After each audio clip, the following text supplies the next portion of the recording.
আসসালামু আলাইকুম। এখন আমরা যে বিষয়টা নিয়ে আলোচনা করব সেটা হচ্ছে পোলার যৌগ কিভাবে খুবই সহজে চিনতে পারি এবং যেন কয়েক সেকেন্ডে যেন অ্যান্সারটা বলে দিতে পারি যে এটা পোলার যৌগ হয় কি না, সেটা আমরা এখন শিখব। এবং এটা শেখার জন্য আমাদের কয়েকটা তড়িৎ ঋণাত্মকতার মান জানতে হবে। এখানে লিখে রাখছি আমি, তোমরা একটু মানগুলো নিজ দায়িত্বে পড়ে নিবা, ঠিক আছে? তো আমরা তড়িৎ ঋণাত্মকতাকে ইংরেজিতে বলি ইলেকট্রোনেগেটিভিটি, আর ডেল্টা ইএন মানে তড়িৎ ঋণাত্মকতার পার্থক্য বোঝাচ্ছি আমরা। ডেল্টা মানে বোঝাচ্ছি পার্থক্য, আর ইএন মানে বোঝাচ্ছি ইলেকট্রোনেগেটিভিটি বা তড়িৎ ঋণাত্মকতা।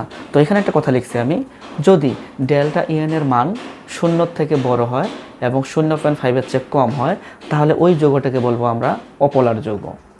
যদি 0.5 সহ বড় হয় মানে উপরে যায় এবং 1.5 সহ নিচে আসে তাহলে এই রেঞ্জটাকে আমরা, এই রেঞ্জের যে যৌগ পাবো সেটাকে বলবো আমরা পোলার যৌগ। তো আমরা কয়েকটা উদাহরণ দিলেই হয়তো বুঝতে পারবো। শুরুতে আমরা মিথেন নিয়ে একটা চিন্তা করি যে এটা পোলার না অপোলার। তো মিথেনের মধ্যে কার্বনের তড়িৎ ঋণাত্মকতার মান কত? 2.5, আর হাইড্রোজেনের কত? 2.1। তাহলে ডেল্টা ইএনের মান পাবো আমরা পার্থক্য করলে কত? 0.4।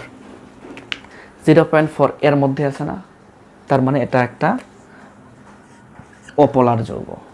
বোঝা গেছে? পানি, হাইড্রোজেন জানি আমরা 2.1, কয়টা থাকলে এটা কিন্তু দেখার বিষয় না, হাইড্রোজেন আছে এটাই বড় বিষয়। এবং অক্সিজেন কিন্তু আমরা জানি 3.5। এবং ডেল্টা ইএন এর মানটা যদি আমরা চেক করতে চাই তাহলে 3.5 মাইনাস 2.1 পাবো আমরা 1.4। এই 1.4 দেখো তো এর মধ্যে আছে কিনা, আছে। তো এই 1.4 যেহেতু এই রেঞ্জের মধ্যে আছে তাহলে এই যৌগটা হবে পোলার।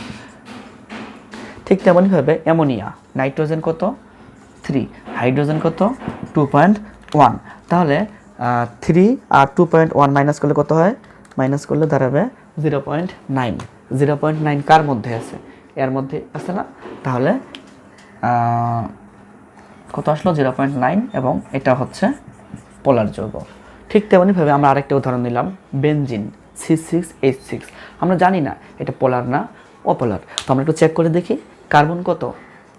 তড়িৎ ঋণাত্মকতার মান, কার্বন হচ্ছে 2.5, কার্বন 2.5, হাইড্রোজেন হচ্ছে 2.1।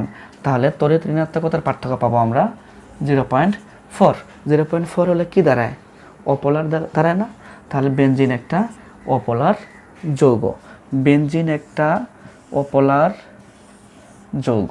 এই যে 4টা, বোঝা গেছে আমি কিভাবে করলাম? তো এইভাবে কিন্তু আমরা খুব সহজেই কোনো যৌগকে পোলার না অপোলার ডিসাইড করতে পারি। জাস্ট মনে রাখতে হবে এই দুইটা কথা এবং এই কয়েকটা তড়িৎ ঋণাত্মকতার মান।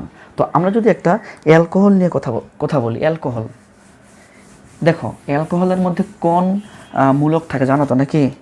OH থাকে, CH3 CH2OH, এটা একটা অ্যালকোহল। এবং এই অ্যালকোহল হচ্ছে নাম হচ্ছে ইথানল, 2 কার্বনের অ্যালকোহল।